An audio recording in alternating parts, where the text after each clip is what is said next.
Le millionnaire a expulsé sa femme sans pitié, certain de sa victoire.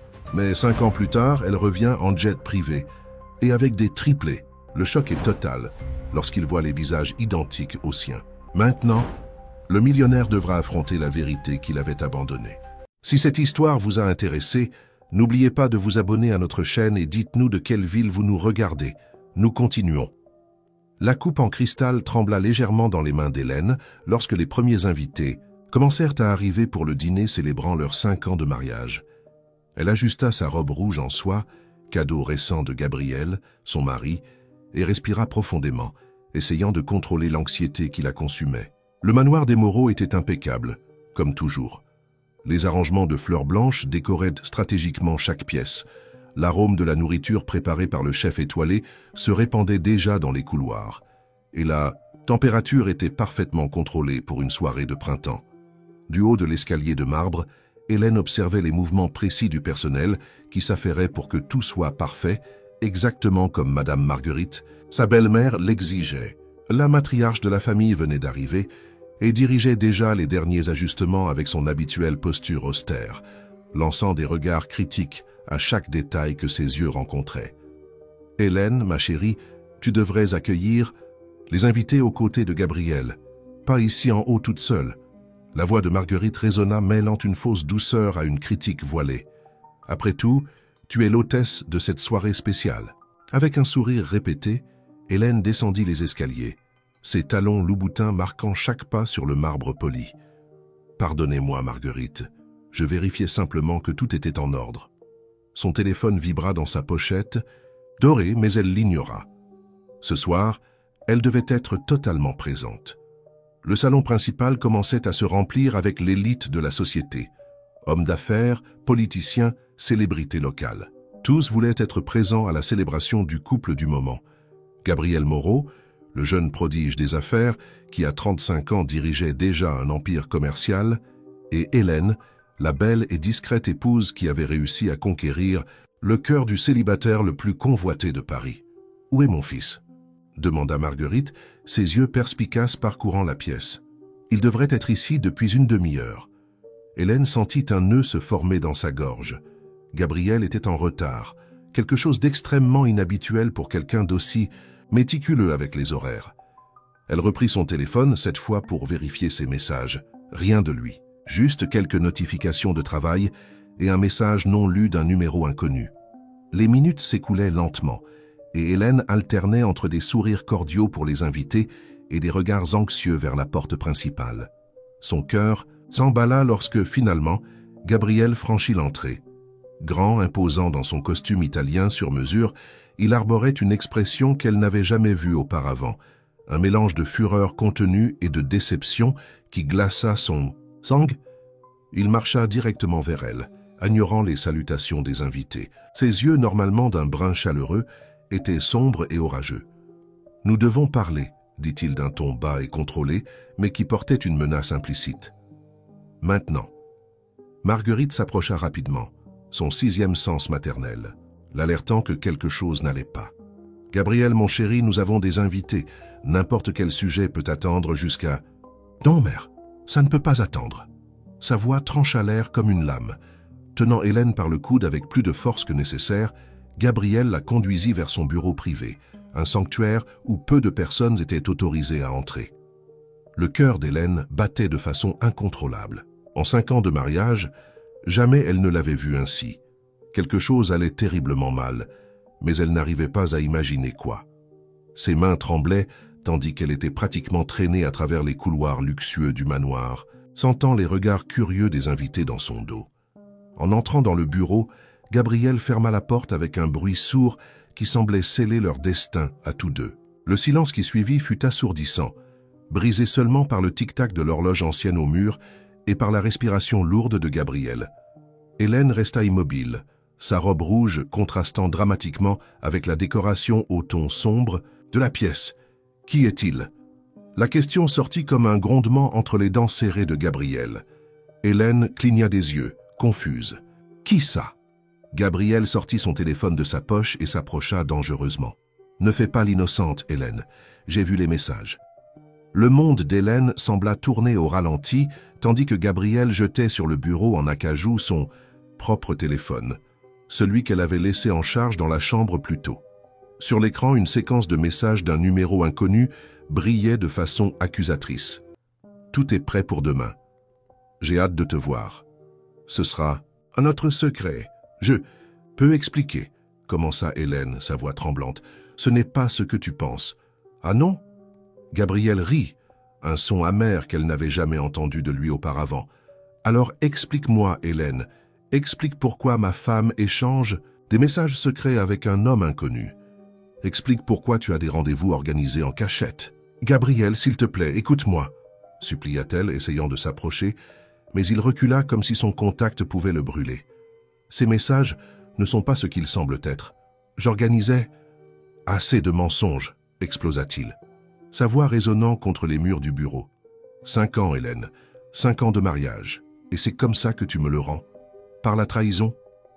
La porte du bureau s'ouvrit et Marguerite entra, ses yeux brillants d'un mélange d'inquiétude et de quelque chose d'autre, quelque chose qui ressemblait presque à de la satisfaction. « Que se passe-t-il ici ?» Les invités commencent à parler. « Maman, s'il te plaît, laisse-nous un moment, » tenta Hélène, mais sa belle-mère resta fermement où elle était. « Non, ma chérie, » répondit Marguerite avec une fausse douceur. « En tant que mère, je dois être aux côtés de mon fils dans un moment aussi délicat. » Gabrielle passa ses mains dans ses cheveux impeccablement coiffés, les décoiffant. « Tu savais qu'elle me trompait ?»« Non, » cria Hélène, des larmes commençant à couler sur son visage. « Je ne t'ai jamais trompé, Gabrielle. Ces messages concernent... »« Concernent quoi ?» l'interrompit-il, s'approchant à nouveau. « Tes rendez-vous secrets. Comment tu m'as menti? Dis-moi, Hélène, depuis combien de temps ça dure ?» Marguerite posa une main sur l'épaule de son fils. « Gabriel, mon chéri, peut-être qu'il vaudrait mieux résoudre cela après la fête. Les invités !»« Au diable les invités !» vociféra-t-il. « Ma vie s'écroule, et tu t'inquiètes des apparences. » Hélène sentit une vague de nausée la frapper. Elle devait dire la vérité. Elle devait expliquer le projet secret qu'elle organisait, la surprise qu'elle avait planifiée pour lui. Mais les mots semblaient coincés dans sa gorge, étouffés par l'intensité des accusations et le regard triomphant de Marguerite. « Je te veux hors de cette maison, » déclara Gabrielle, sa voix maintenant dangereusement calme. « Maintenant. »« Non, » murmura Hélène, sentant ses jambes faiblir. « S'il te plaît, laisse-moi t'expliquer. Il y a quelque chose que tu dois savoir. »« La seule chose que je dois savoir est déjà bien claire dans ces messages, » coupa-t-il. « Prends tes affaires et pars. Je ne veux plus jamais te voir. » Marguerite se déplaça rapidement vers la porte, appelant discrètement quelques agents de sécurité. « Accompagnez Madame Moreau jusqu'à la chambre pour qu'elle prenne ses effets personnels, » ordonna-t-elle avec une efficacité cruelle. Hélène regarda autour d'elle, désespérée, comme un animal pris au piège. Les agents de sécurité qui l'avaient si souvent protégée l'observèrent maintenant avec un mélange de pitié et de jugement. Son monde, construit au cours de 5 années de dévouement et d'amour, s'écroulait devant ses yeux à cause d'un malentendu que personne ne lui permettait d'expliquer. Avec des pas tremblants, elle commença à marcher vers la porte, s'arrêtant une seule fois pour regarder en arrière. Gabrielle s'était tournée vers la fenêtre, son dos rigide comme une muraille infranchissable. Marguerite, en revanche, l'observait avec un petit sourire de satisfaction mal dissimulé. La chambre qui avait été son refuge pendant 5 ans ressemblait maintenant à un champ de mine. Hélène se déplaçait mécaniquement, ne prenant que l'essentiel tandis que les agents de sécurité l'observaient avec des regards impassibles. Ses mains tremblaient en récupérant documents, quelques bijoux, personnels et des vêtements de base. La robe rouge qui représentait la célébration il y a quelques heures pesait maintenant sur son corps comme une marque de honte. « Madame a 10 minutes », annonça l'un des agents, sa voix professionnelle masquant toute émotion. Hélène acquiesça, silencieusement, avalant le nœud qui se formait dans sa gorge. Ses yeux parcoururent le dressing luxueux, rempli de cadeaux que Gabrielle lui avait offerts au fil des ans. Chaque pièce racontait une histoire, gardait un souvenir. Mais elle ne pouvait pas se permettre de plonger dans les souvenirs maintenant. En ouvrant son tiroir personnel, ses doigts trouvèrent une petite enveloppe cachée sous des foulards en soie. À l'intérieur, le résultat du test qu'elle prévoyait de révéler à Gabrielle lors de cette soirée spéciale. Positif. enceinte de 4 semaines. La surprise qu'elle organisait en secret, les messages échangés avec le décorateur qui préparerait la chambre du bébé, tout semblait maintenant une cruelle ironie du destin. Une légère nausée la saisit, mélange d'anxiété et des premiers signes de grossesse. Hélène respira profondément, rangeant l'enveloppe dans son sac. Ce n'était pas ainsi qu'elle imaginait annoncer à Gabriel qu'il allait être père, pas au milieu d'accusations infondées et de cœurs brisés. De l'autre côté de la porte de la chambre, des voix agitées résonnaient dans le couloir. Les invités, percevant que quelque chose n'allait pas, commençaient à se disperser. Hélène pouvait entendre Marguerite donner des explications polies mais fermes, transformant la célébration d'amour en un spectacle d'humiliation. « Temps écoulé, madame », annonça l'agent de sécurité, s'approchant avec une expression qui mêlait gêne et détermination. Hélène ferma la petite valise qu'elle avait réussi à préparer et jeta un dernier regard à la chambre. Sur la table de chevet, la photo de son mariage souriait encore, figée dans un moment de bonheur qui semblait maintenant appartenir à une autre vie. Elle tendit la main pour la prendre, mais l'agent de sécurité s'éclaircit la gorge, indiquant qu'il devait en partir. Le trajet à travers les couloirs du manoir fut comme une procession funèbre. Le personnel qui la traitait avec respect et affection depuis des années détournait maintenant le regard, certains chuchotant entre eux. Le parfum des fleurs blanches, auparavant si agréable, semblait maintenant suffocant. En arrivant à la porte principale, Hélène trouva Gabriel immobile sur la première marche de l'escalier extérieur, les mains dans les poches de son costume, italien, le regard fixé sur un point distant. À ses côtés, Marguerite gardait un sourire contenu, comme quelqu'un qui atteint enfin un objectif longuement planifié. « Gabriel », tenta une dernière fois Hélène, sa voix dépassant à peine un murmure. « S'il te plaît, laisse-moi t'expliquer. Il y a quelque chose que tu dois savoir. »« Ça suffit, Hélène, » intervint Marguerite, sa voix tranchante. « Tu as déjà causé assez de problèmes pour une soirée. Le chauffeur te conduira à un hôtel. »« Non, » répondit Hélène, trouvant un reste de force au milieu du désespoir. « J'appellerai un taxi moi-même. » C'est alors qu'elle sentit la première douleur aiguë dans son ventre. La douleur la fit légèrement chanceler, mais elle resta ferme, déterminée à ne pas montrer de faiblesse. Son enfant ou ses enfants, elle ne savait pas encore, avaient besoin qu'elle soit forte en ce moment. Le taxi arriva en quelques minutes qui semblèrent durer des heures. Hélène monta dans le véhicule sans regarder en arrière, même quand elle sentit le poids du regard de Gabriel dans son dos. Ce n'est que lorsque la voiture commença à bouger, laissant derrière elle les imposants portails du manoir des Moreau, qu'elle se permit de laisser couler librement ses larmes. « Où allons-nous, madame ?» demanda le chauffeur de taxi, la regardant dans le rétroviseur avec un mélange de curiosité et d'inquiétude. Hélène hésita un moment. Toute sa vie, ces dernières années, était centrée sur ce manoir, aux côtés de Gabriel. Ses amis étaient les amis de Gabriel. Ces lieux étaient les endroits qu'ils fréquentaient ensemble. Où aller quand votre monde entier s'écroule en une seule nuit? À la gare, s'il vous plaît, répondit-elle finalement, sa main se posant inconsciemment sur son ventre encore plat. Je dois partir au plus vite. Le voyage en train dura 8 heures, chaque kilomètre éloignant Hélène, non seulement de Paris, mais aussi de la vie qu'elle avait connue jusqu'alors. Nice apparut à l'horizon avec le lever du soleil, ses plages et collines offrant un paysage complètement différent des gratte-ciel qu'elle avait laissés derrière elle. Le petit hôtel dans le centre-ville serait son foyer temporaire. Pas de luxe ici, juste un lit simple, une salle de bain modeste et une petite télévision.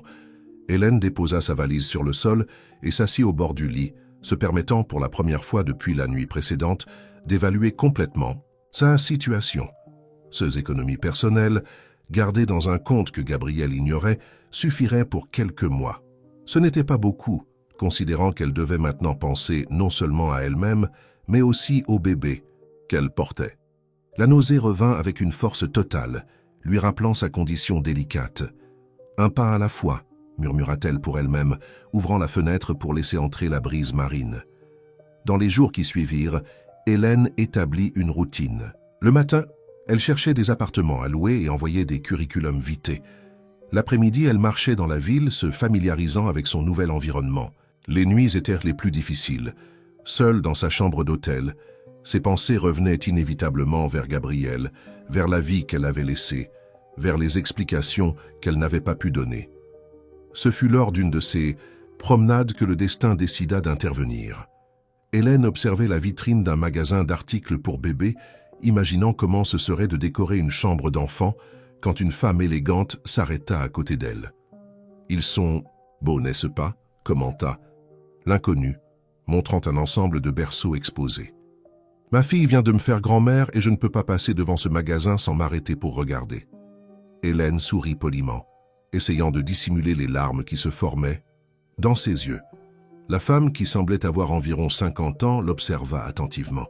« Pardonnez-moi l'indiscrétion, mais allez-vous bien? Vous semblez un peu pâle. » Comme pour confirmer l'observation de l'étrangère, une vague de vertige frappa Hélène. Elle chancela légèrement, étant soutenue par les bras fermes de la femme. « Venez, asseyons-nous là-bas » indiqua l'inconnu, montrant un café proche. « Je suis Béatrice Leroy et je n'accepte pas non comme réponse. » Il y avait quelque chose dans la posture décidée et en même temps accueillante de Béatrice qui rappelait à Hélène sa propre mère, absente depuis tant d'années. Sans force pour protester, elle se laissa conduire jusqu'à une table du café. « Maintenant, dites-moi, ma chère, depuis combien de temps êtes-vous enceinte ?» Hélène écarquilla les yeux, surprise. « Comment savez-vous ?»« L'expérience, » sourit Béatrice, faisant signe au serveur. « Je dirige un réseau de cliniques, obstétriques. Je reconnais les signes. De plus, la façon dont vous regardiez cette vitrine. « 2 thés au gingembre, s'il vous plaît » demanda-t-elle au serveur. Les paroles de Béatrice éveillèrent quelque chose chez Hélène. « Des cliniques obstétriques? Vous êtes la propriétaire du réseau Nouvelle Vie ?»« Coupable, » rit Béatrice. « Vous connaissez notre travail? »« Bien sûr. Je travaillais dans le marketing à Paris. Votre réseau est une référence en matière de soins humanisés. » Le thé arriva et Hélène sentit l'arôme réconfortant calmer son estomac. Béatrice l'observait avec un intérêt croissant. « Et qu'est-ce qui amène quelqu'un avec votre expérience à Nice? Pardonnez-moi si je suis indiscrète, mais quelque chose me dit que vous avez besoin de parler. Peut-être était-ce le thé, peut-être l'épuisement émotionnel des derniers jours, ou simplement la présence maternelle de Béatrice. Mais Hélène se mit à raconter son histoire. Les mots coulèrent comme une rivière jusqu'alors endiguée, qui trouve enfin une issue. Le mariage avec Gabrielle, la soirée de célébration, les messages mal interprétés, l'expulsion, la grossesse non révélée. Béatrice écouta tout, en silence, son visage exprimant une compréhension profonde. Quand Hélène termina, elle se pencha en avant, ses yeux brillants d'une décision déjà prise. « Vous avez dit que vous cherchez du travail. Eh bien, je viens justement de perdre ma directrice marketing au profit d'une multinationale. L'univers travaille parfois de façon mystérieuse, ne trouvez-vous pas? » Le cabinet médical était silencieux lorsque le docteur Richard entra avec les résultats des examens à la main. Hélène, assise sur la chaise face au bureau, essayait de contrôler son anxiété. À ses côtés, Béatrice tenait sa main dans un geste de soutien maternel qui, au cours des dernières semaines, était devenu familier. « Madame Hélène, » commença le médecin, ajustant ses lunettes tout en regardant attentivement les papiers, « vos examens ont révélé quelque chose d'inhabituel. » Le cœur d'Hélène s'emballa. « Y a-t-il quelque chose qui ne va pas avec mon bébé, docteur ?»« Pas exactement un problème, » sourit-il, tournant l'écran de l'échographie pour qu'elle puisse voir. « En fait, il y a 3 bébés parfaitement en bonne santé ici. » Le monde sembla s'arrêter un instant. « 3 » murmura Hélène, sa voix à peine audible. « Oui, des triplés identiques. C'est une condition assez rare, » expliqua le médecin, montrant l'écran où 3 petits points pulsaient en synchronie. « Mais je dois vous avertir que ce sera une grossesse à haut risque. Vous aurez besoin d'un suivi constant. » Béatrice serra la main d'Hélène plus fort. « Elle aura tout le soutien nécessaire, docteur, vous pouvez en être sûr. » Hélène entendait à peine la conversation qui suivit sur les soins spéciaux, les vitamines et les restrictions. Son esprit était fixé sur l'image de ces 3 petits êtres qui grandissaient en elle. 3 bébés, 3 vies qui dépendaient exclusivement d'elle maintenant. « Je vais avoir besoin d'un appartement plus grand, » murmura-t-elle, « plus pour elle-même que pour les autres présents. »« Ne vous inquiétez pas de cela maintenant, » répondit promptement Béatrice. « Vous pouvez rester chez moi jusqu'à ce que vous vous établissiez mieux. L'important est de vous garder, vous et les bébés, en bonne santé. Le docteur Richard imprima les images de l'échographie, les remettant à Hélène avec un sourire gentil. « Première photo de vos triplés. Voulez-vous connaître le sexe ?» Hélène regarda les petites taches sur l'image, 3 points de lumière qui changeaient tout. « Ce sont des garçons, » dit-elle, sans savoir expliquer pourquoi elle en était si certaine. « Correct, » confirma le médecin surpris. 3 garçons identiques. En sortant du cabinet, Hélène se sentait simultanément plus légère et plus lourde. La responsabilité était immense, mais il y avait quelque chose de profondément réconfortant à savoir qu'elle n'était pas complètement seule. Elle portait avec elle 3 petits morceaux de Gabriel, 3 chances d'amour inconditionnel. « Vous n'avez pas besoin de faire cela toute seule, » dit Béatrice tandis qu'elle marchait vers la voiture. « Je sais que nous nous connaissons depuis peu de temps, mais quelque chose me dit que vous avez été envoyée par Dieu pour combler un vide dans ma vie. Je n'ai jamais pu avoir d'enfant, voyez-vous. J'ai construit mon empire de clinique en essayant de compenser cela, en aidant d'autres femmes à réaliser leur rêve de maternité. » Hélène s'arrêta, se tournant pour faire face à sa mentor. « Pourquoi faites-vous tout cela pour moi, Béatrice ? » « Parce que j'ai vu dans vos yeux quelque chose que je reconnais, la force d'une femme qui a seulement besoin d'une opportunité pour briller, » répondit simplement Béatrice. « De plus, j'ai toujours voulu être grand-mère, et maintenant je vais gagner 3 petits-fils d'un coup. » Les 2 femmes rirent, un moment de légèreté au milieu de tant de préoccupations. Sur le chemin de la maison, Hélène pensa à Gabriel, imaginant sa réaction s'il savait qu'il allait être père de triplés. Son cœur souffrait à l'idée que ses enfants pourraient grandir sans connaître leur père, mais quelque chose en elle disait que le destin avait encore de nombreuses cartes à jouer. « Béatrice, » appela-t-elle doucement, « je crois que j'ai une idée pour étendre la portée des cliniques. »« Je suis tout oui, » répondit Béatrice, reconnaissant l'éclat entrepreneurial dans les yeux de sa protégée. « Et si nous créions une ligne de produits pour femmes enceintes et bébés, quelque chose qui compléterait les services des cliniques, mais qui pourrait aussi atteindre des femmes dans tout le pays ?» Béatrice sourit, fière. « Continuez. Nous pourrions commencer par des produits de base, des vêtements confortables pour femmes enceintes, des produits de soins personnels spécifiques pour la grossesse, des trousseaux personnalisés pour bébés. Mais le différentiel serait le concept d'accompagnement intégral. Chaque produit viendrait avec des orientations médicales, des conseils d'experts, un soutien émotionnel. Une marque qui comprend et embrasse le parcours complet de la maternité, compléta Béatrice enthousiasmée. Hélène, c'est brillant.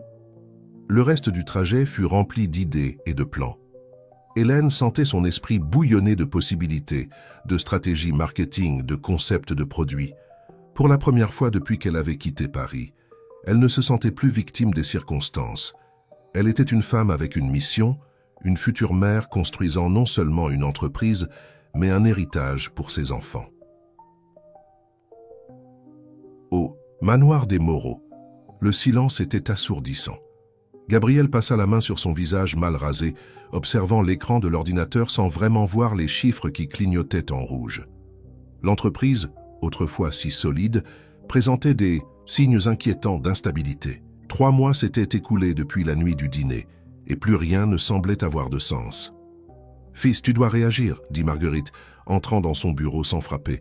« Le conseil d'administration s'inquiète de ton comportement. Tu apparais à peine aux réunions, ignores des appels importants. Maintenant, tu t'inquiètes pour l'entreprise, mère, » rétorqua Gabriel, sa voix rauque par manque d'usage. « Où était ton inquiétude quand tu as approuvé cet investissement désastreux en Asie ?» Marguerite ajusta son collier de perles, un geste nerveux qui ne correspondait pas à sa posture toujours contrôlée. « Cet investissement a été approuvé par tout le conseil, mon chéri, et c'est toi qui as signé les documents finaux. Après que tu aies insisté pendant des semaines, » murmura-t-il, se servant un autre doigt de whisky. « Comme tu as insisté qu'Hélène était... » « N'ose pas mentionner cette femme, » coupa Marguerite, ses yeux étincelants. « Elle t'a trahi, Gabriel. Les preuves étaient dans son téléphone. » Gabriel ferma les yeux, se souvenant des messages. Quelque chose à leur sujet le dérangeait encore, un détail qu'il n'arrivait pas à identifier. Dans les premiers jours après le départ d'Hélène, il avait engagé un détective privé pour l'enquêter, mais l'homme avait mystérieusement disparu après quelques semaines, ne laissant qu'une enveloppe avec des photos sans conclusion définitive. « Monsieur Moreau, » interrompit sa secrétaire hésitante, « la banque est en ligne. C'est à propos des irrégularités découvertes dans les dernières transactions. Quelles irrégularités? Demanda Gabriel, fronçant les sourcils. Marguerite bougea rapidement. Je m'en occupe, mon chéri. Tu n'es pas en état de gérer des questions financières maintenant. Mais Gabriel était déjà plus alerte. Des années, d'instinct commercial s'éveillant. Non, mère, je réponds. La conversation avec la banque fut révélatrice. D'importantes sommes d'argent avaient été transférées vers des comptes à l'étranger ces derniers mois, toutes apparemment approuvées. Par lui, mais avec des signatures qui semblaient maintenant suspectes. Comment est-ce possible? Questionna-t-il, feuilletant des documents sur son bureau. Qui aurait accès au... Sa voix s'éteignit en trouvant un dossier qu'il ne reconnaissait pas. À l'intérieur, des contrats portant sa signature, ou quelque chose de très semblable, autorisant des investissements à haut risque et des transferts internationaux. La date des documents coïncidait avec ces semaines de plus grande instabilité émotionnelle, quand il arrivait à peine à sortir du lit. « Mère », appela-t-il, sa voix dangereusement calme. « Peux-tu m'expliquer cela ?» Marguerite se tenait près de la porte, sa posture rigide trahissant son inquiétude. « Ce ne sont que des affaires, mon chéri. Parfois, nous devons prendre des décisions difficiles pour le bien de l'entreprise. » « Des décisions difficiles ?» Gabriel se leva, chancelant. « Légèrement. Tu as falsifié ma signature. Détourné des millions vers des comptes fantômes. C'était nécessaire, explosa-t-elle, abandonnant son masque de sérénité. Tu sombrais dans la dépression à cause de cette femme. Quelqu'un devait prendre les rênes de l'entreprise. » Gabriel la regarda comme s'il la voyait pour la première fois. Les rênes de l'entreprise. Ou était-ce une occasion parfaite pour prendre le contrôle que tu as toujours voulu? Le silence qui suivit fut sa réponse. Gabriel tituba jusqu'à sa chaise, sentant le poids de chaque décision, chaque verre de whisky, chaque moment où il avait permis à sa douleur d'obscurcir son jugement. « Sors d'ici », ordonna-t-il, sa voix tremblant de colère contenue. « Gabriel, sois raisonnable. »« Sors !» cria-t-il, jetant son verre vide contre le mur. Le cristal explosa en 1000 morceaux, tout comme sa confiance en tout ce qu'il croyait être vrai. Seul dans son bureau, Gabriel réalisa que ce n'était pas seulement son entreprise qui s'effondrait, c'était son monde entier. Et quelque part, Hélène emportait avec elle un secret qu'il ne lui avait pas permis de révéler. Le soleil de Nice baignait la salle de réunion du siège nouvellement inauguré des Petits Anges, la nouvelle ligne de produits pour femmes enceintes et bébés qui révolutionnait le marché. Assise en bout de table, avec un ventre de 7 mois qui abritait ses 3 petits trésors, Hélène présentait les résultats du premier trimestre avec un mélange de professionnalisme et de passion qui captivait tout le monde. « En seulement 3 mois, nos ventes ont dépassé toutes les projections », expliquait-elle, passant doucement les mains sur son ventre, tandis que les graphiques étaient projetés à l'écran. La ligne de vêtements pour femmes enceintes est déjà présente dans plus de 200 magasins dans tout le pays, et l'application de suivi prénatal a dépassé 1 million de téléchargements. Béatrice, assise à ses côtés, ne pouvait cacher sa fierté. L'idée initiale d'une ligne de produits s'était transformée en un écosystème complet de soins maternels, unissant technologie, confort et soutien émotionnel. Le partenariat avec le réseau de cliniques Nouvelle Vie avait créé une synergie parfaite, offrant aux femmes enceintes un accompagnement intégral depuis la découverte de la grossesse jusqu'aux premières années de l'enfant. Et le plus impressionnant, continua Hélène, cliquant vers la diapositive suivante, c'est l'engagement sur les réseaux sociaux. Notre communauté de mères dépasse le demi-million d'abonnés actives, partageant leurs expériences et se soutenant mutuellement.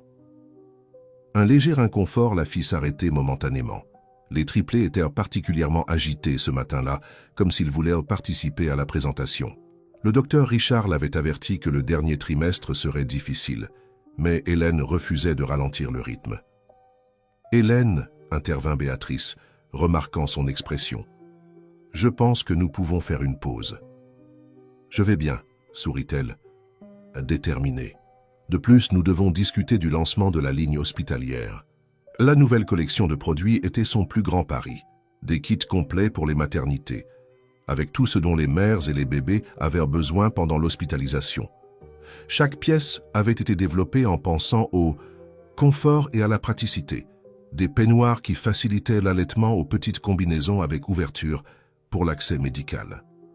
Les premiers échantillons sont arrivés ce matin, annonça Marine, la jeune designer qu'Hélène avait découverte dans une université locale.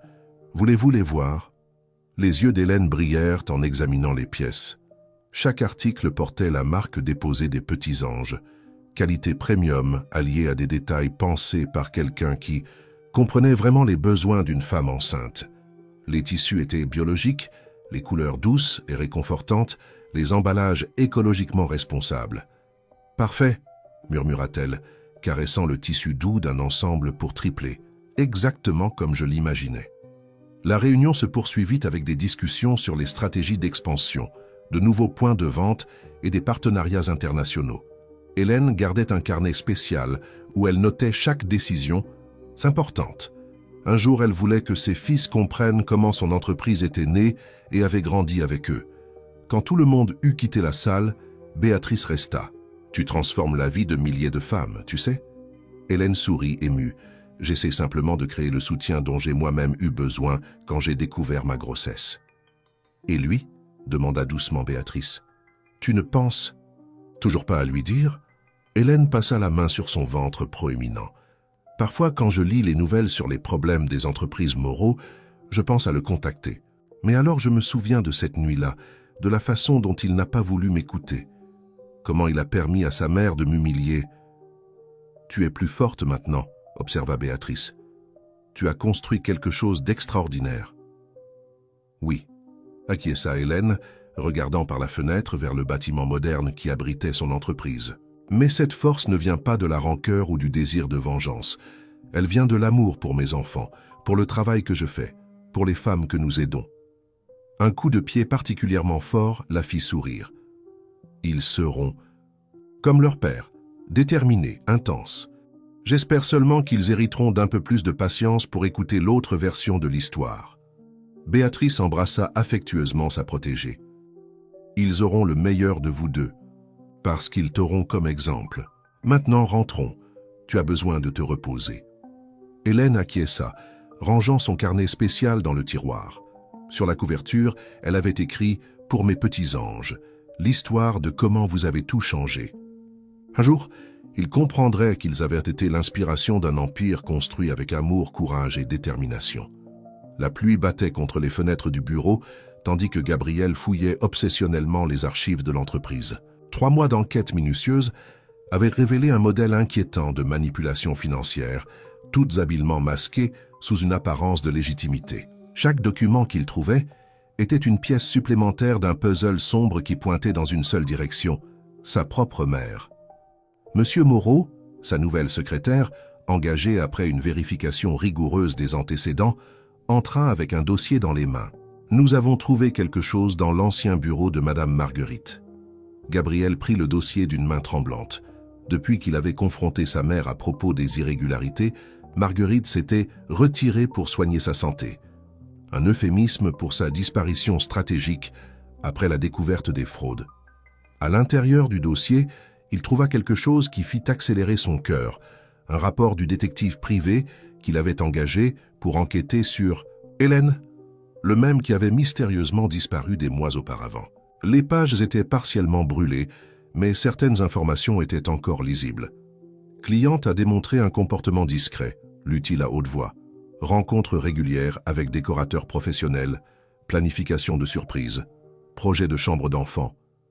Gabriel laissa tomber le rapport, sentant comme si tout l'air avait été aspiré de la pièce.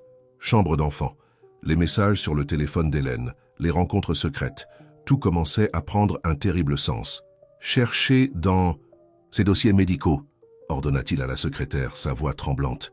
« N'importe quelle consultation, examen, n'importe quoi des derniers mois avant son départ. » Pendant qu'il attendait, ses yeux tombèrent sur une photo sur son bureau, la dernière qu'il avait prise avec Hélène, lors d'un voyage en Europe.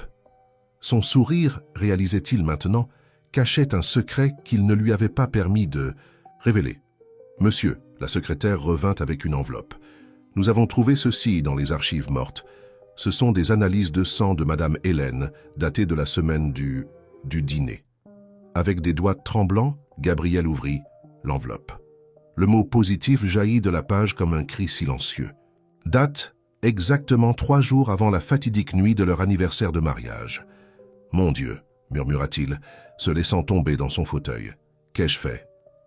D'autres papiers tombèrent de l'enveloppe, reçus d'un magasin de décoration, pour enfants, devis pour la rénovation d'une des chambres du manoir, tout soigneusement organisé et caché par Marguerite. La secrétaire s'éclaircit la gorge, hésitante. « Il y a autre chose, monsieur. Nous avons trouvé des traces de paiement substantiels effectués au détective privé, non pas par vous, mais par votre mère. Il date de semaines avant l'incident. » La révélation frappa Gabriel comme un coup de poing dans l'estomac. Sa mère n'avait pas seulement caché la vérité, elle avait activement créé le mensonge. Le détective, les messages, la méfiance plantée comme une graine empoisonnée, tout avait été méticuleusement orchestré. Un coup à la porte interrompit ses sombres pensées. C'était Jacques, son nouveau directeur financier, apportant plus de documents.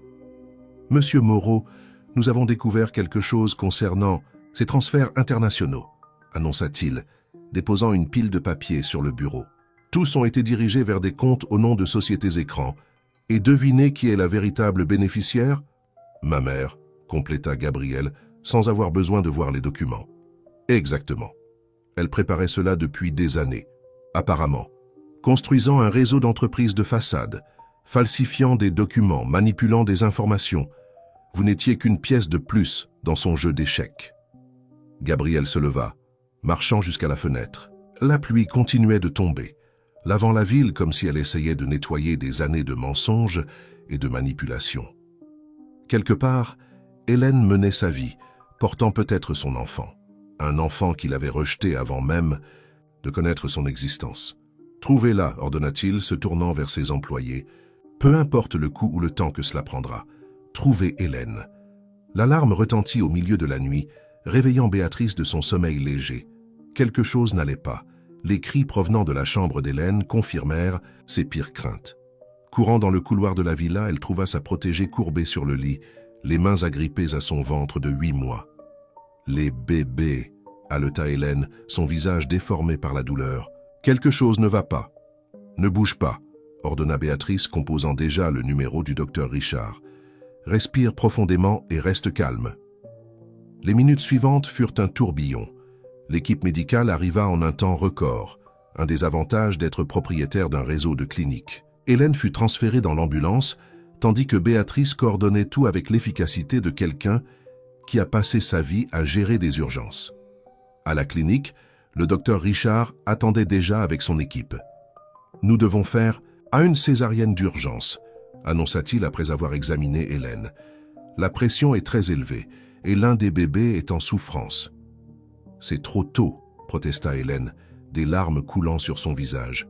« Ils ont besoin de plus de temps. »« Nous n'avons pas le choix, » répondit gentiment le médecin. « Chaque minute compte maintenant. » Béatrice tenait la main d'Hélène pendant qu'on la préparait pour la chirurgie.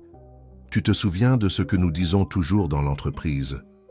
Que chaque défi est une opportunité déguisée ?»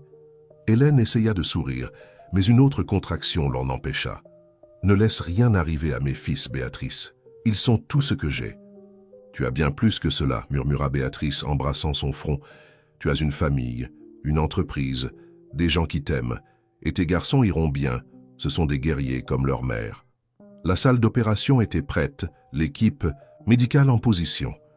Le docteur Richard, avec des décennies d'expérience dans les accouchements à risque, dirigeait tout avec un calme réconfortant. « Allons faire venir ces petits princes au monde, » dit-il, commençant la procédure. Les minutes qui suivirent furent tendues. Le premier bébé naquit à 3h42 du matin, son cri fort résonnant dans la salle.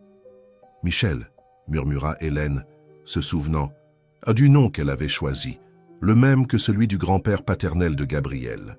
Le deuxième vint 2 minutes plus tard, tout aussi sain malgré sa petite taille. « Gabriel Fils » murmura-t-elle, se permettant d'honorer le père absent.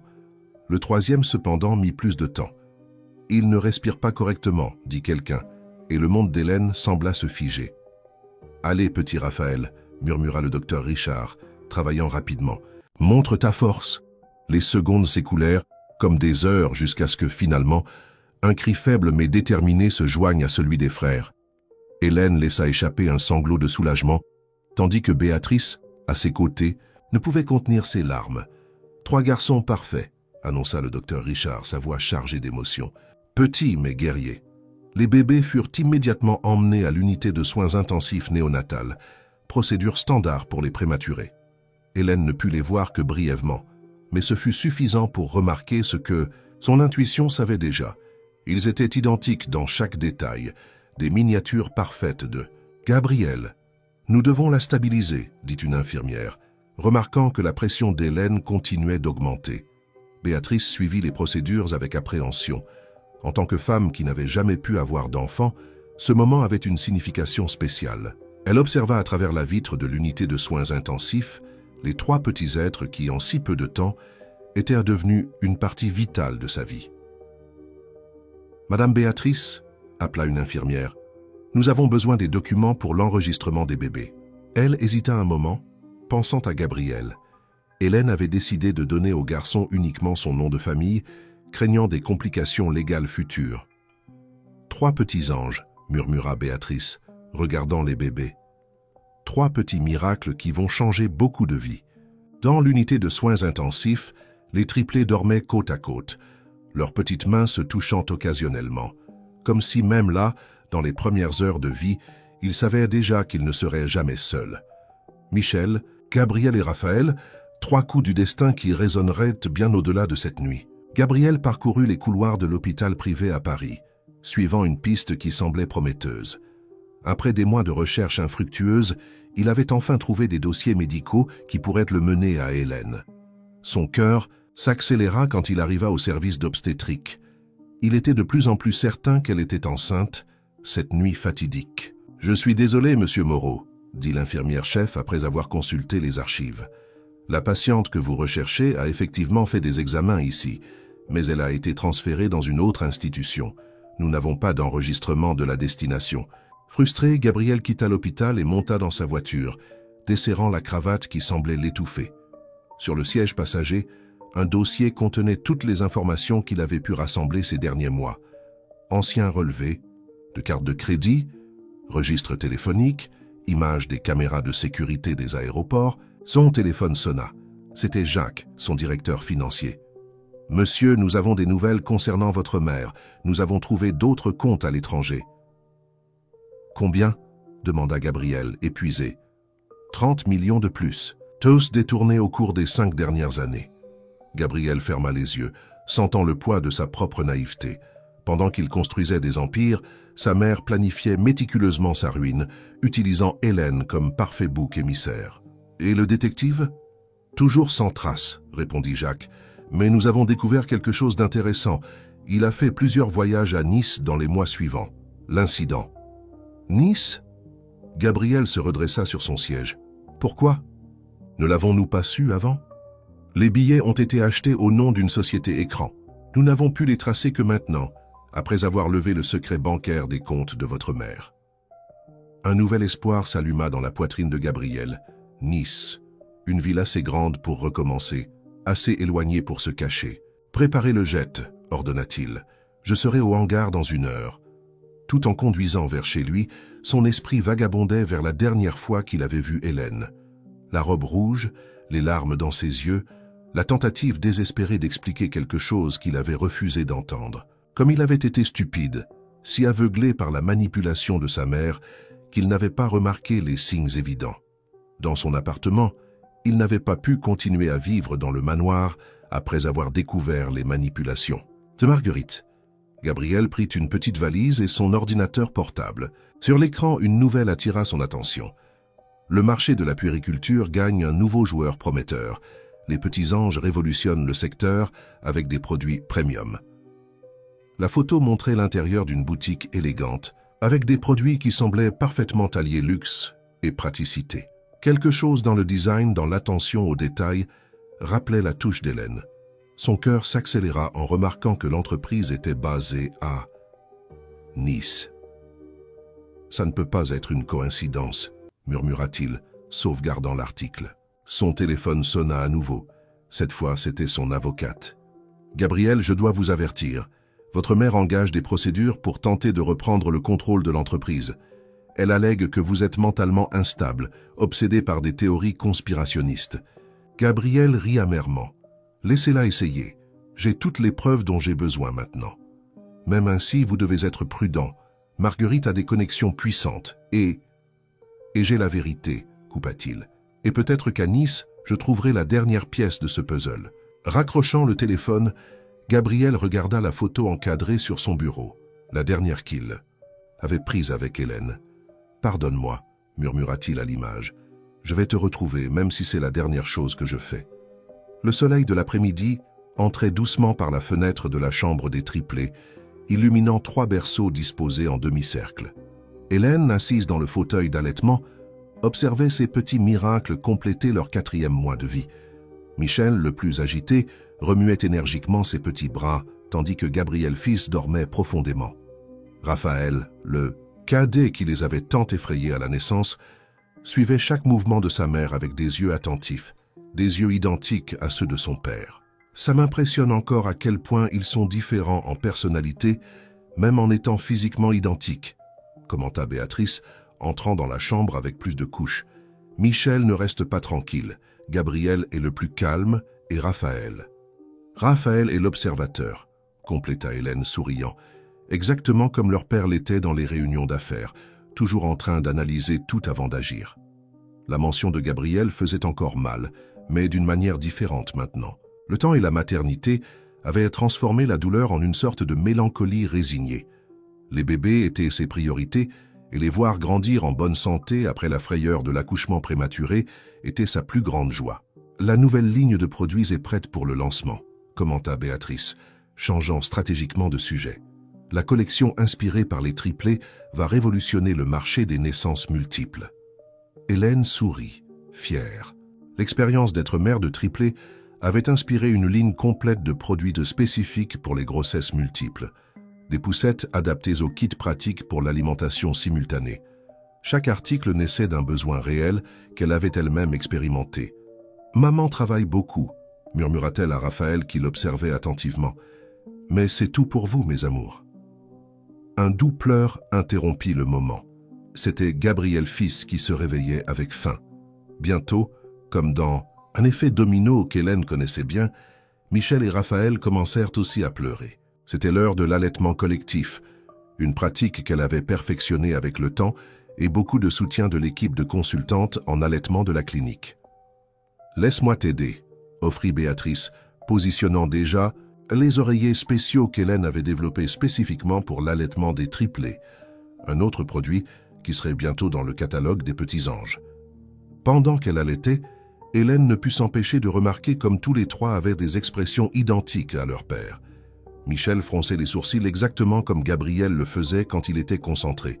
Gabriel fils avait le même sourire doux après avoir tété. Et Raphaël. Raphaël avait ce regard intense qu'il avait tant conquise des années auparavant.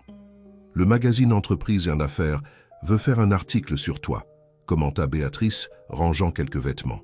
« Ils ont été impressionnés par la croissance des petits anges et veulent connaître l'histoire derrière ce succès. » Hélène hésita. Jusqu'à présent, elle avait réussi à garder sa vie personnelle loin des projecteurs, protégeant les triplés de l'exposition publique. Mais elle savait qu'avec la croissance de l'entreprise, il serait de plus en plus difficile de maintenir l'anonymat. « Et Sylvoie ?» demanda-t-elle doucement, plus pour elle-même que pour Béatrice. « Peut-être.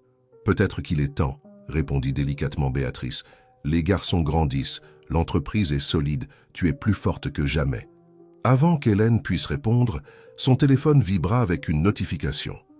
C'était une alerte d'actualité qu'elle gardait sur les entreprises Moreau. Le titre fit bondir son cœur. Gabriel Moreau reprend le contrôle total des entreprises.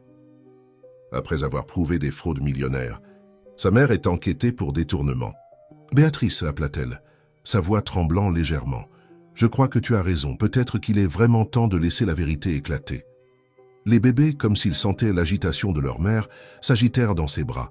Hélène les calma doucement. Fredonnant la même berceuse que sa propre mère chantait. Au fond de son cœur, elle savait que tôt ou tard, les chemins se croiseraient à nouveau. La question était, quand ce moment arriverait, tous seraient-ils prêts pour les conséquences? Le bureau temporaire à Nice avait vue sur la mer, mais Gabriel remarquait à peine le paysage. Ses yeux étaient fixés sur l'écran de l'ordinateur portable, où la page des Petits Anges présentait sa nouvelle collection. Une ligne complète pour tripler. Les photos promotionnelles montraient 3 berceaux identiques, avec des détails qui semblaient répondre à des besoins très spécifiques. Monsieur Moreau, son assistante, entra précipitamment. « Nous avons trouvé quelque chose sur la propriétaire des Petits Anges. » Gabriel prit le dossier qu'elle tendait, son cœur s'accélérant en reconnaissant le nom de l'entreprise. Partenaire, Clinique Nouvelle Vie, du groupe dirigé par Béatrice Leroy.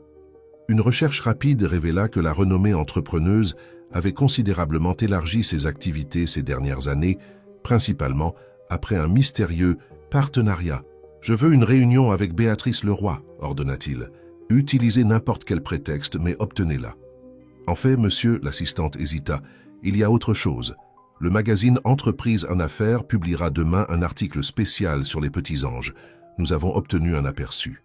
Le site, fichier numérique qu'elle ouvrit, contenait des photos pas encore publiées. Gabriel sentit l'air s'échapper de ses poumons en voyant la première image.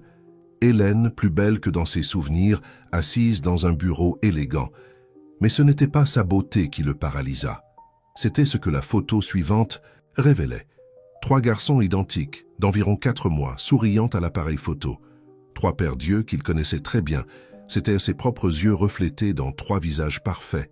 « Mes fils », murmura-t-il, là ça. Réalisation le frappant comme une vague. Elle était enceinte de triplés. Ses mains tremblaient en lisant l'article. L'histoire des Petits Anges était présentée comme un conte de résilience. Une jeune entrepreneuse qui, enceinte de triplés, avait transformé son expérience personnelle en un empire du segment infantile. Le texte ne mentionnait pas son nom ni les circonstances de la grossesse, mais pour Gabriel, chaque mot était une accusation silencieuse. « Annulez tous mes rendez-vous », ordonna-t-il, se levant brusquement, « et trouvez l'adresse de Béatrice Leroy. Maintenant. » Pendant que son équipe se mobilisait, Gabriel ne pouvait détacher ses yeux des photos des bébés. Michel, Gabriel et Raphaël, selon la légende. Le fils du milieu portait son nom, un geste qui le fit remettre en question tout ce qu'il croyait savoir sur Hélène. Son téléphone sonna, c'était Jacques, de Paris. « Monsieur, votre mère essaie de négocier un accord. Elle menace de révéler des secrets de famille si nous ne retirons pas les accusations. »« Qu'elle révèle ce qu'elle veut, » répondit Gabriel, sa voix chargée de détermination. Il n'y a plus rien qu'elle puisse utiliser contre moi. J'ai déjà perdu tout ce qui importait. Il y a autre chose, continua Jacques, hésitant. Nous avons trouvé des traces de paiement que votre mère a effectuées à un laboratoire d'analyse numérique des semaines avant cette nuit-là. Ce sont des spécialistes en manipulation de messages textes. Cette révélation fut la dernière pièce du puzzle. Les messages sur le téléphone d'Hélène, qui semblaient si compromettants, avaient été fabriqués. Sa mère n'avait pas seulement profité de la situation, elle l'avait créée méticuleusement. Monsieur, son assistante revint. Béatrice Leroy a une villa à la promenade des Anglais, et selon nos contacts, elle y est en ce moment, avec des visiteurs. Gabriel prit sa veste, une nouvelle énergie parcourant son corps. Après des mois de recherche, après des années de regrets, le destin conspirait enfin en sa faveur.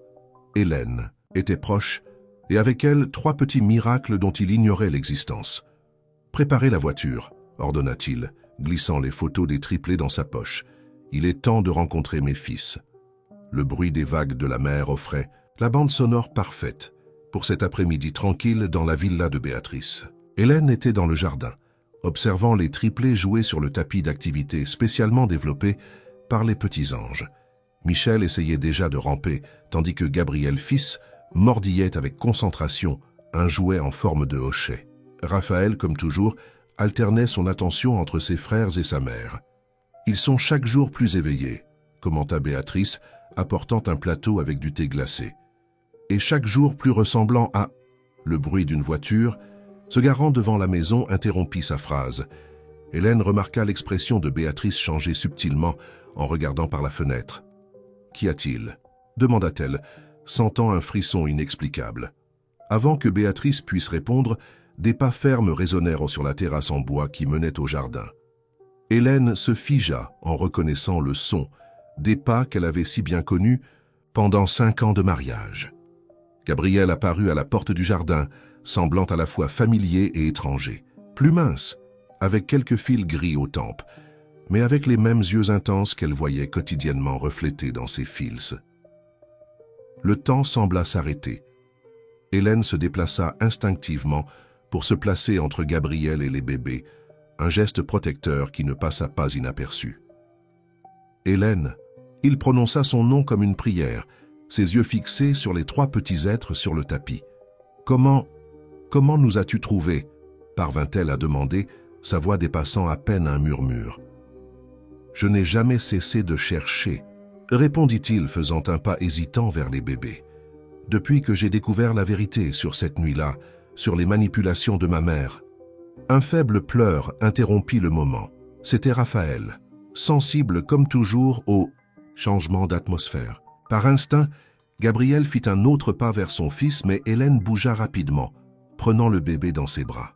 « Non, » dit-elle fermement, bien que sa voix tremblât. « Tu ne peux pas simplement apparaître après tout ce temps et... » « Ce sont aussi mes fils, » interrompit Gabriel, sa voix émue. « Des fils que tu n'as pas pu me dire qu'ils existaient, parce que j'ai été un idiot orgueilleux qui n'a pas voulu écouter. » Béatrice, qui observait la scène en silence, s'approcha doucement. « Peut-être devrions-nous poursuivre cette conversation à l'intérieur.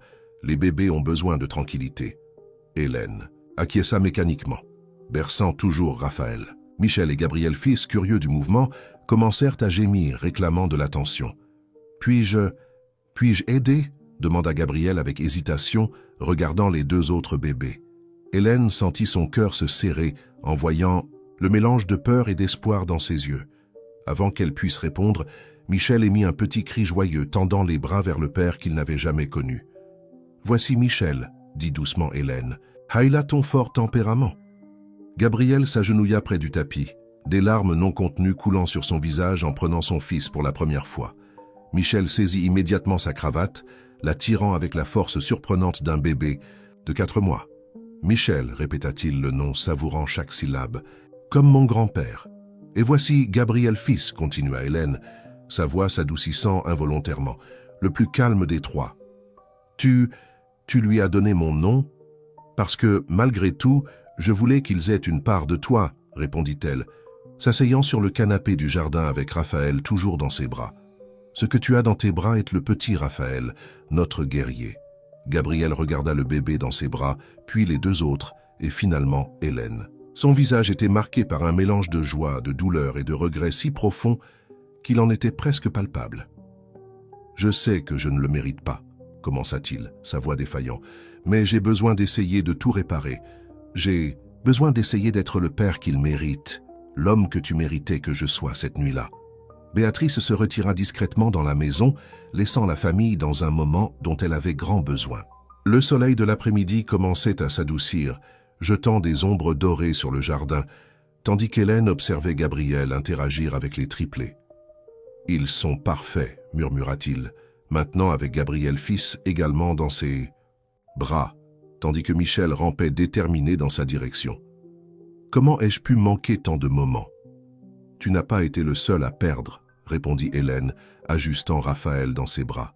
« J'ai passé des mois à imaginer comment t'annoncer la grossesse. J'avais tout prévu pour cette soirée, la chambre surprise que je préparais, l'album de photos de l'échographie, les messages sur le téléphone, » compléta Gabriel, comprenant enfin. C'était avec le décorateur. « Robert, » confirma-t-elle. Il coordonnait la rénovation de la chambre. Ta mère a dû le découvrir d'une façon ou d'une autre et... Elle a tout planifié, interrompit Gabriel, sa voix chargée d'amertume. Manipuler les messages, acheter le détective, créer toute la farce de la trahison. Et moi, comme un idiot, je suis tombé exactement là où elle voulait. Michel finit par atteindre son père, s'accrochant à sa jambe pour se lever. Le geste innocent amena des larmes aux yeux de Gabriel. Pourquoi ferait-elle cela ? Demanda Hélène, l'ancienne douleur encore présente dans sa voix. Argent, pouvoir, contrôle, répondit Gabriel, aidant Michel à s'équilibrer. Elle détournait des millions de l'entreprise depuis des années. Notre mariage, notre bonheur, menaçait sa domination. Un petit-fils ou 3, aurait été la fin définitive de son contrôle sur moi. Hélène observa les bébés interagir avec leur père comme s'ils le connaissèrent depuis toujours. C'était surréaliste de voir Gabrielle là tenant ses fils après tant de mois à rêver et craindre ce moment. « Et maintenant ?» demanda-t-elle finalement. « Maintenant, j'implore ton pardon, » répondit-il, la regardant dans les yeux. « Pas pour moi, mais pour eux. Je ne demande pas à revenir dans ta vie comme avant. Je sais que je ne le mérite pas. Je demande seulement la chance d'être le père de nos enfants, d'essayer de compenser le temps perdu. » Raphaël choisit ce moment pour se tendre vers ses frères, un petit sourire illuminant son visage en voyant la famille réunie pour la première fois. « Ce ne sera pas facile, » avertit Hélène, permettant à Raphaël de rejoindre ses frères sur le tapis. « J'ai construit une vie ici, j'ai une entreprise, des engagements. Je sais, » acquiesça Gabrielle. « J'ai lu sur ton succès. Les Petits Anges est impressionnant. Tu as transformé notre tragédie en quelque chose d'extraordinaire. » Notre tragédie? Hélène haussa un sourcil. Tu veux dire ta méfiance, ton orgueil blessé? Gabrielle accepta la critique avec humilité. J'ai beaucoup à apprendre, beaucoup à me racheter. Mais regarde-les, Hélène. Il fit un geste vers les triplés qui jouaient maintenant ensemble sur le tapis. Ils méritent la chance d'avoir une famille complète. Avant qu'Hélène puisse répondre, un coup de klaxon retentit. C'était le chauffeur de Gabrielle, indiquant que l'heure établie pour partir était arrivée. Un accord préalablement conclu avec Béatrice pour cette première rencontre. « Puis-je les revoir ?» demanda-t-il, la vulnérabilité évidente dans sa voix. Hélène regarda ses fils si petits et déjà confrontés à des décisions si importantes. « Demain, » répondit-elle finalement. « Viens demain à la même heure. Ils sont généralement plus disposés après la sieste de l'après-midi. » Le sourire de Gabrielle illumina son visage fatigué. Il se pencha, embrassant doucement la tête de chacun des triplés. « Papa reviendra demain, » murmura-t-il comme une promesse. Les semaines qui suivirent établirent une nouvelle routine dans la vie des triplés. Gabrielle loua une maison proche de celle de Béatrice, déterminé à être présent à chaque moment possible. Tous les après-midi, après les réunions qu'il menait désormais par visioconférence, il apparaissait ponctuellement pour ce qu'il commençait à appeler l'heure magique, la période entre la sieste et le dîner des bébés. « Michel, ne tire pas les cheveux de ton frère », avertit doucement Hélène, tout en rangeant les jouets éparpillés dans le salon.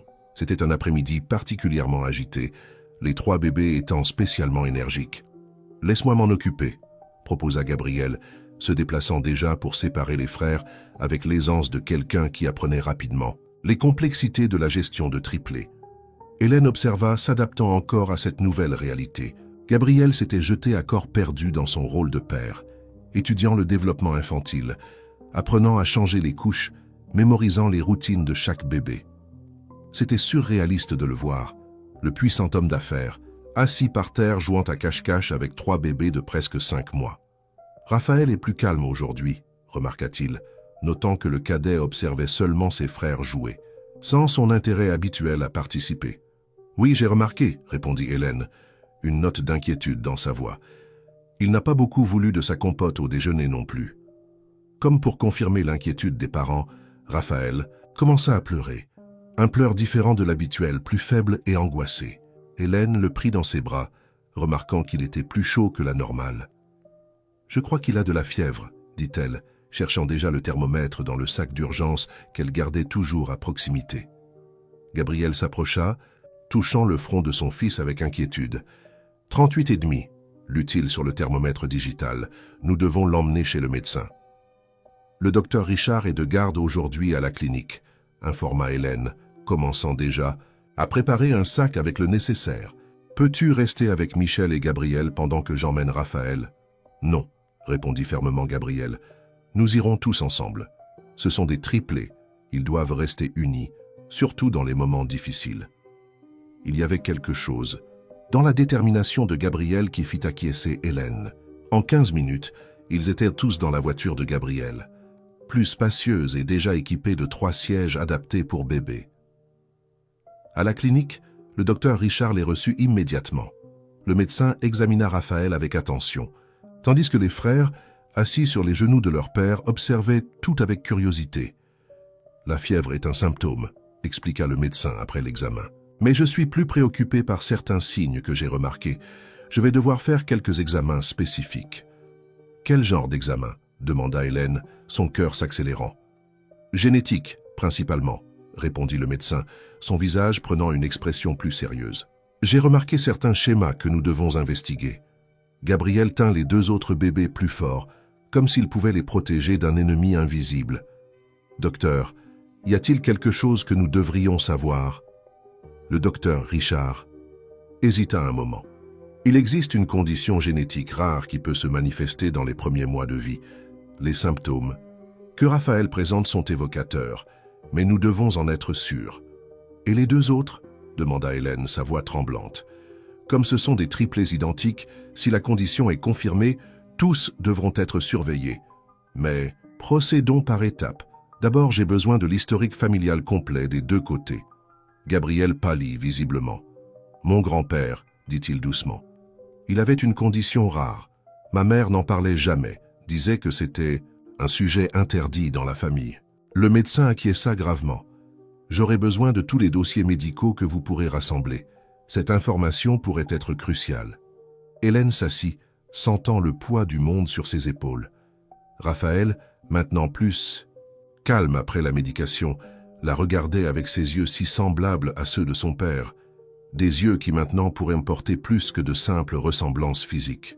« Nous affronterons cela ensemble », affirma Gabriel, sa voix portant une détermination qu'Hélène n'avait pas entendue depuis l'époque de leur mariage.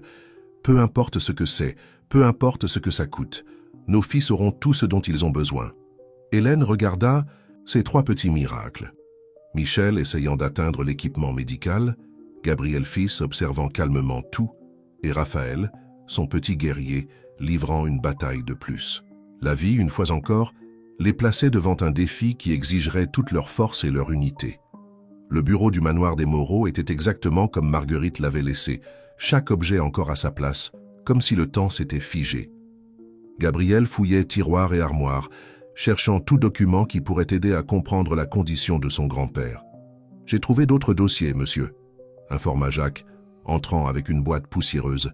« Ils étaient au grenier, avec les effets personnels de votre grand-père. » Gabriel prit le premier dossier, son cœur s'accélérant en reconnaissant l'écriture de sa mère. C'étaient des notes détaillées sur des consultations médicales, des traitements, des médicaments, un journal méticuleux de la maladie qui avait affecté son grand-père. Syndrome de Marfan, lut-il à haute voix, la terminologie médicale, sonnant étrange et effrayante. Atteinte cardiovasculaire progressive, son téléphone vibra, c'était Hélène. Les résultats des examens sont arrivés, informa-t-elle, sa voix tendue. Le docteur Richard veut nous voir immédiatement. J'apporte tous les documents que j'ai trouvés, répondit Gabriel, rassemblant déjà les dossiers. J'arriverai dans 2 heures. Durant le vol vers Nice, Gabriel étudia chaque page trouvée. Sa mère avait documenté obsessionnellement la condition du grand-père mais avait tout gardé secret. Pourquoi? La réponse vint dans une vieille lettre, cachée parmi les dossiers médicaux. « Mon cher fils », commençait la lettre de son grand-père, « si tu lis ceci, c'est que ta mère a finalement révélé notre histoire familiale. La condition que je porte est héréditaire et il existe une chance que je l'ai transmise. Ta mère a choisi de cacher cette vérité, craignant que la connaissance puisse limiter tes opportunités dans la vie.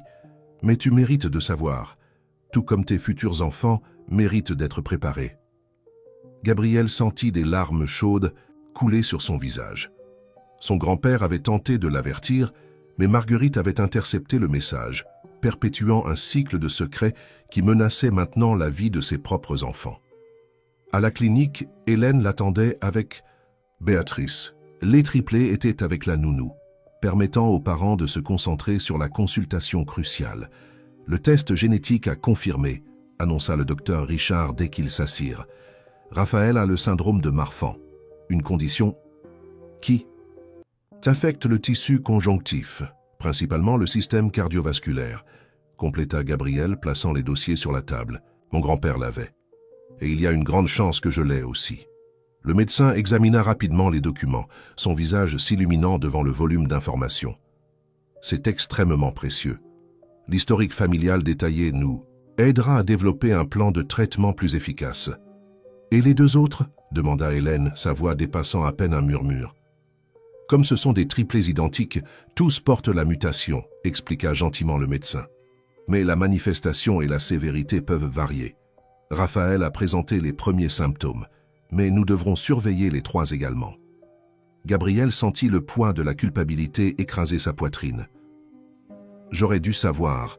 J'aurais dû enquêter sur notre histoire familiale avant. »« Non, » interrompit fermement Hélène, tenant sa main. « Ce n'est pas ta faute. Ta mère a caché cela à tout le monde, même à toi. » Le docteur Richard acquiesça, organisant quelques papiers. L'important maintenant est de se concentrer sur le traitement. Le syndrome de Marfan est gérable avec un suivi adéquat. Nous avons d'excellents spécialistes dans notre réseau et plus tôt nous commencerons. Le coût n'est pas un problème, affirma Gabriel. Je ferai ce qui est nécessaire pour garantir le meilleur traitement pour mes fils. Et pour toi, ajouta doucement Hélène. Tu dois aussi prendre soin de toi, Gabriel. Nos fils ont besoin d'un père fort et en bonne santé. Pendant un moment, l'ancien couple se regarda avec une compréhension profonde. Les blessures du passé semblaient petites face aux défis qu'ils affrontaient. Leurs fils avaient besoin d'eux. Ça unit fort, prêts à livrer chaque bataille à venir. La salle d'attente de la clinique cardiologique infantile était devenue un second foyer pour la famille ces dernières semaines. Hélène ajustait le petit gilet spécial de Raphaël, tandis que Gabriel jouait avec Michel et Gabriel fils, les distrayant avant la batterie d'examen. « Prêt pour une autre aventure avec le docteur Eros ?» demanda Gabriel aux enfants, utilisant le surnom qu'il avait créé pour les aider à gérer les fréquentes visites médicales. « C'est impressionnant comme il ne pleure plus quand il voit de la blouse blanche », commenta la docteure Sophie, spécialiste en cardiopédiatrie, s'approchant avec un sourire gentil. « Je vois que l'astuce du super-héros a fonctionné. » Hélène sourit, observant comment ces petits considéraient maintenant les consultations médicales comme une sorte de jeu. C'était l'une des nombreuses stratégies qu'elle et Gabriel avaient développées ensemble pour rendre le processus moins effrayant pour les triplés. « Les résultats des derniers examens sont arrivés, » annonça la docteure Sophie, les guidant vers son bureau. « Et j'ai de bonnes nouvelles. » Gabriel tint instinctivement la main d'Hélène, un geste devenu naturel ces dernières semaines. Elle ne le repoussa pas. L'inquiétude partagée pour leurs enfants avait créé une nouvelle forme d'intimité entre eux. « Le traitement fonctionne bien », expliqua la médecin, montrant les images des examens. Le cœur de Raphaël réagit positivement aux médicaments et les préventifs pour Michel et Gabriel fils maintiennent leurs états stables. « Et concernant les indicateurs de croissance ?» demanda Hélène, son esprit d'entrepreneuse toujours attentif aux détails.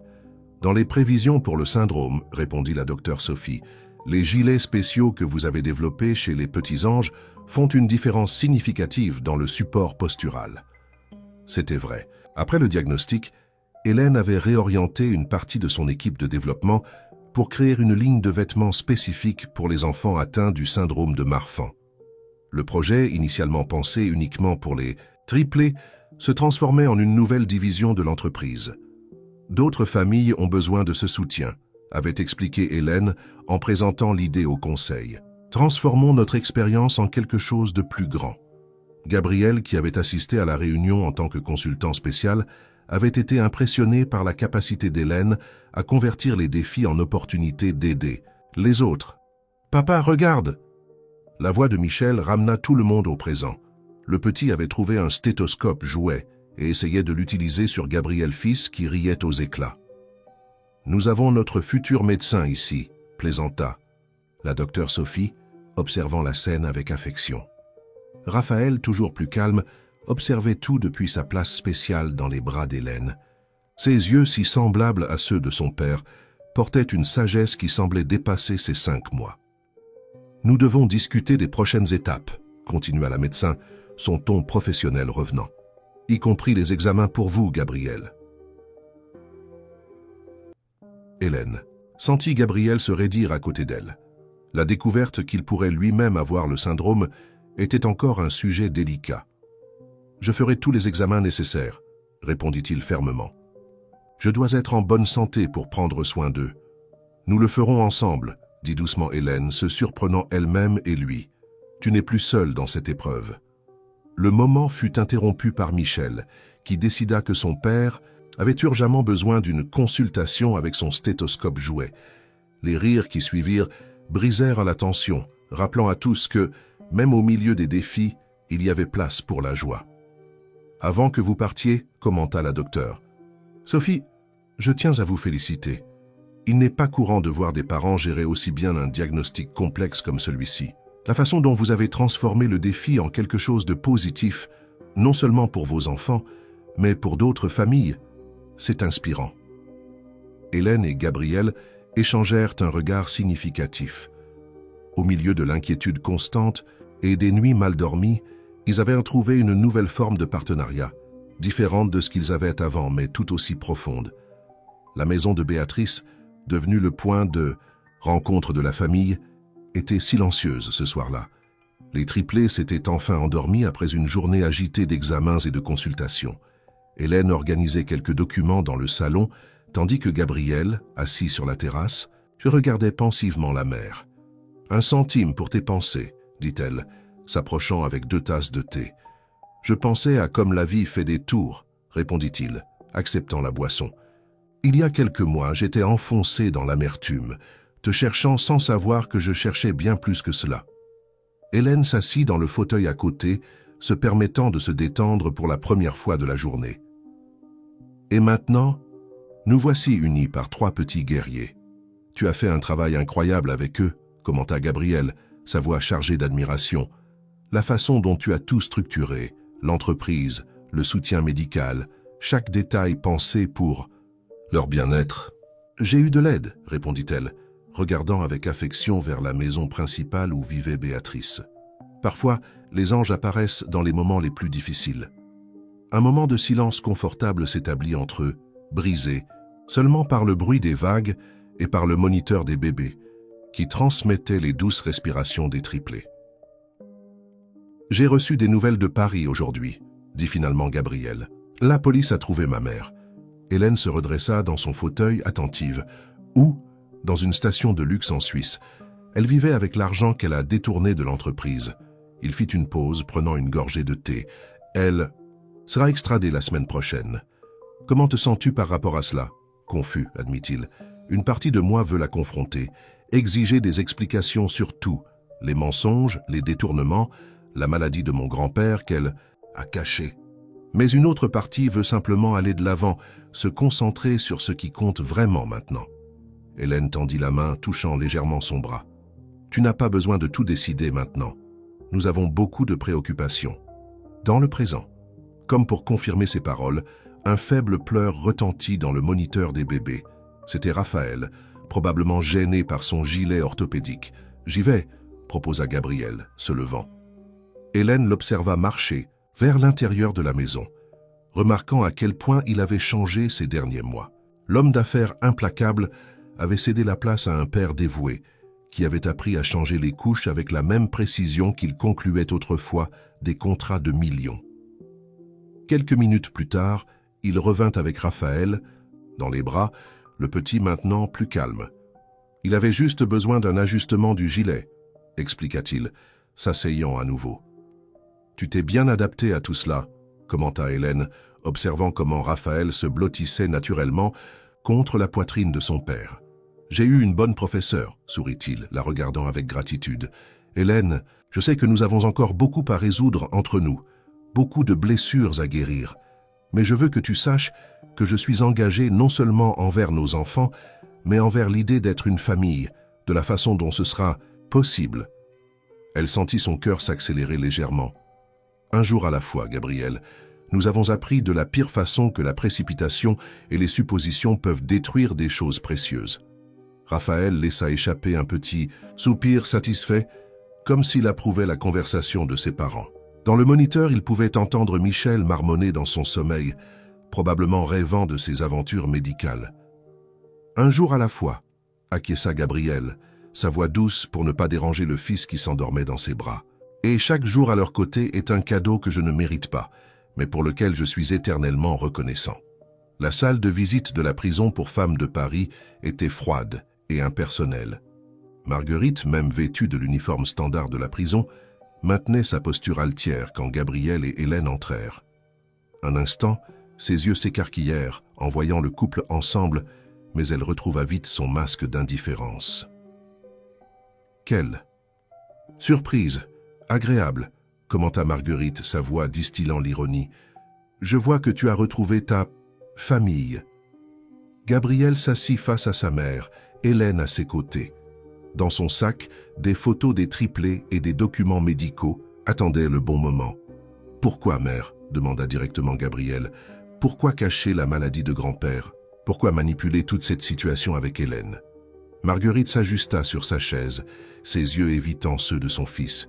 « J'ai fait ce qui était nécessaire pour te protéger, pour protéger notre nom, notre position. »« Protéger ?» interrompit Hélène, sa voix contrôlée mais ferme. « En détruisant une famille? En cachant une condition médicale qui aurait pu être traitée tôt ?» « Vous ne comprenez pas, répondit Marguerite, son vernis de calme commençant à se fissurer.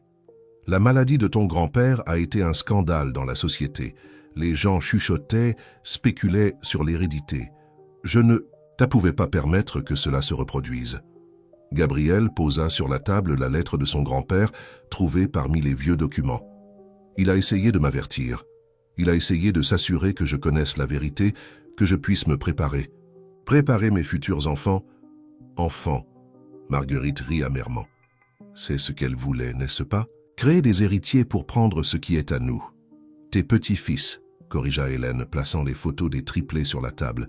Michel, Gabriel et Raphaël, 3 garçons parfaits qui portent le syndrome que tu as essayé de cacher. Le visage de Marguerite perdit toute couleur en voyant les photographies. Ses petits-fils étaient identiques à Gabriel bébé, chaque détail une réplique parfaite. Ils ont dû commencer le traitement à 5 mois, continua Gabriel, sa voix chargée d'émotions contenues. 5 mois de temps précieux perdus parce que tu as choisi de garder des secrets, parce que tu as préféré manipuler, mentir, détruire. Commença Marguerite, mais les mots moururent dans sa gorge. Hélène ouvrit un dossier révélant des rapports médicaux. Raphaël, notre cadet, a été le premier à manifester des symptômes. Maintenant, les 3 ont besoin d'un suivi constant. Gabriel est aussi en traitement. « Traitement ?» murmura Marguerite, pour la première fois semblant véritablement ébranlée. « Oui, mère, j'ai le syndrome aussi. Toutes ces années, tu connaissais le risque et tu as choisi de me maintenir dans l'ignorance. » Marguerite s'effondra sur sa chaise, son masque de contrôle finalement s'écroulant.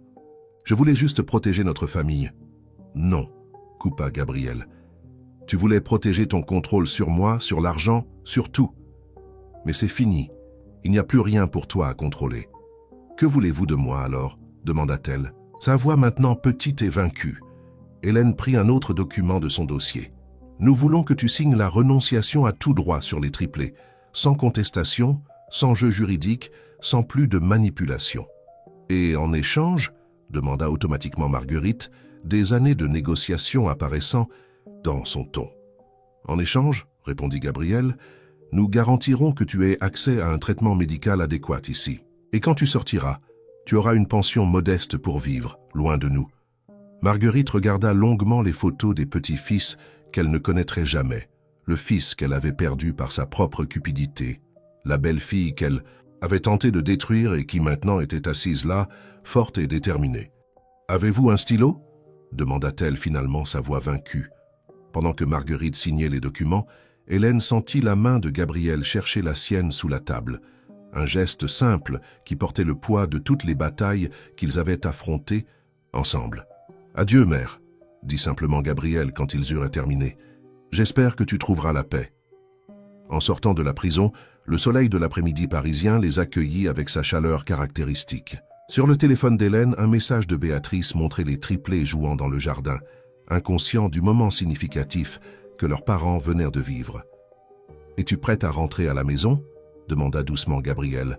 « Les garçons doivent attendre l'histoire avant le dîner. » Hélène sourit, réalisant comme le mot « maison » avait pris un nouveau sens ces derniers mois. « Oui, » répondit-elle, « rentrons à la maison. » Le jardin de la maison de Béatrice était décoré pour une occasion spéciale.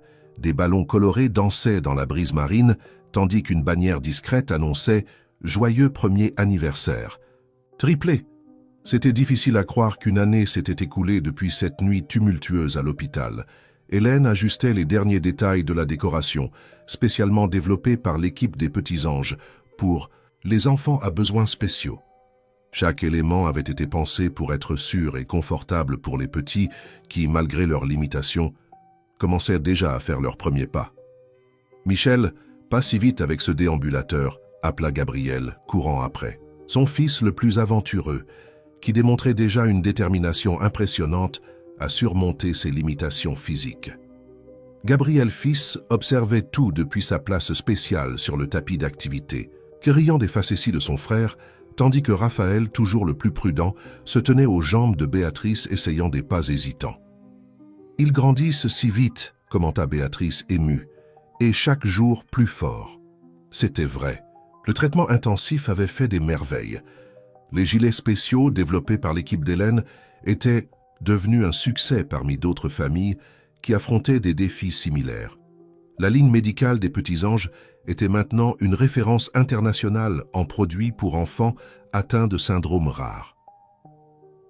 Le dernier rapport médical était excellent, commenta Hélène, s'approchant avec un gâteau spécial, sans sucre raffiné et avec des ingrédients soigneusement sélectionnés pour le régime spécifique des garçons. La docteure Sophie a dit qu'elle n'avait jamais vu une réponse aussi positive au traitement. Gabriel sourit, réussissant finalement à rattraper Michel et le ramenant au centre du jardin.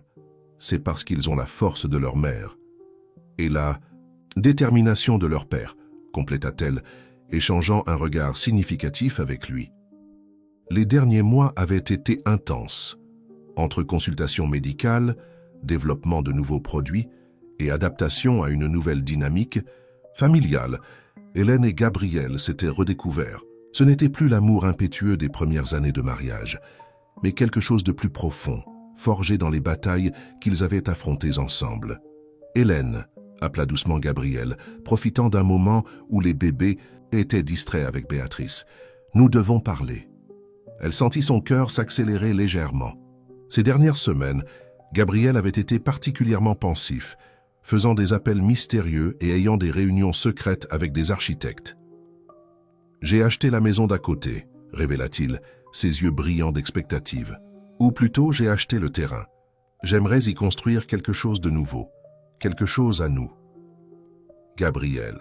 « Je ne propose pas que nous revenions à ce que nous étions, » continua-t-il rapidement. « Mais j'ai pensé à une maison, spécialement conçue pour les besoins des garçons, avec des équipements médicaux intégrés, un espace pour la physiothérapie, une chambre adaptée pour chacun. »« Et où serais-tu dans cette maison ?»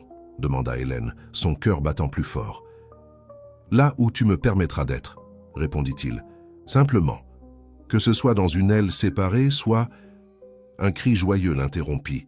Raphaël avait fait ses premiers pas seul, titubant vers ses frères. En quelques secondes, les trois étaient ensemble, riant et essayant de s'équilibrer les uns sur les autres. « Regarde ça », commenta Béatrice, essuyant une larme. « Ils sont plus forts ensemble, exactement comme leurs parents. » Hélène observa, ses fils si petits et déjà si courageux. Elle regarda la maison où elle avait reconstruit sa vie, Béatrice qui était devenue une seconde mère, et finalement Gabriel qui l'observait avec ce même regard qui l'avait fait tomber amoureuse des années auparavant. « Oui, répondit-elle finalement, construisons quelque chose de nouveau, quelque chose à nous. » Le sourire de Gabriel illumina tout son visage, et pendant un moment, Hélène vit ce même sourire reflété sur les visages des trois petits guerriers.